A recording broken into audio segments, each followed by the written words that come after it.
Salut à tous et bienvenue pour le tuto break numéro 7.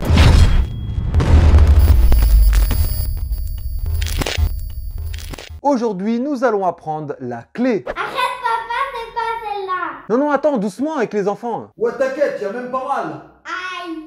Vous allez voir que l'apprentissage de ce mouvement est très simple et en plus, on va l'utiliser pour la prochaine choré break. Échauffez-vous bien, c'est parti, let's go!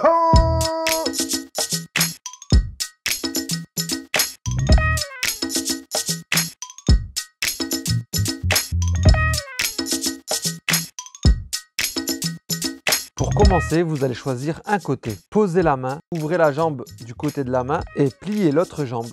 Cette position s'appelle le grand écart américain. La même chose de l'autre côté.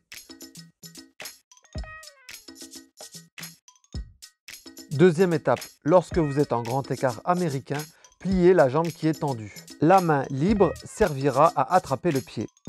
La même chose vue de l'autre côté. En mettant la main sur mon pied, nous allons créer un espace et nous allons passer l'autre jambe en commençant par le genou. Attention, ne pas passer la jambe à l'extérieur de l'espace créé.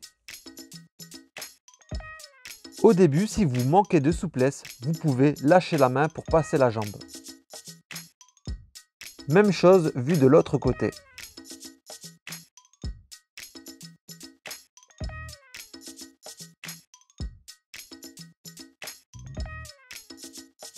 Troisième étape, la même chose mais en posant le coude au sol.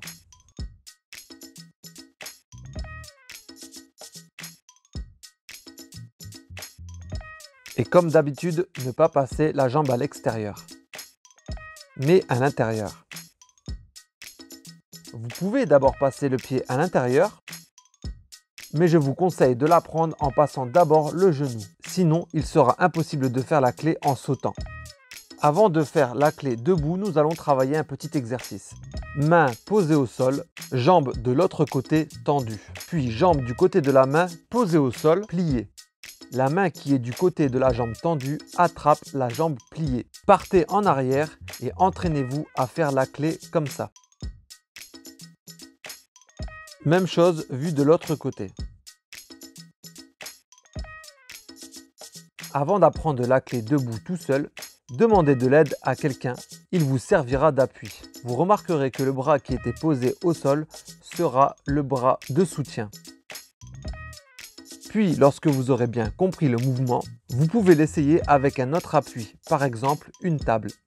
Vos premières fois tout seul et sans appui peuvent ressembler à ça. C'est une erreur fréquente lorsque l'on apprend la clé debout, le pied tape dans l'autre pied.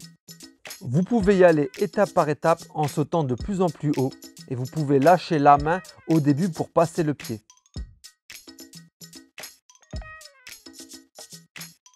Comme toutes les figures de break, la clé pour réussir est la persévérance et la pratique.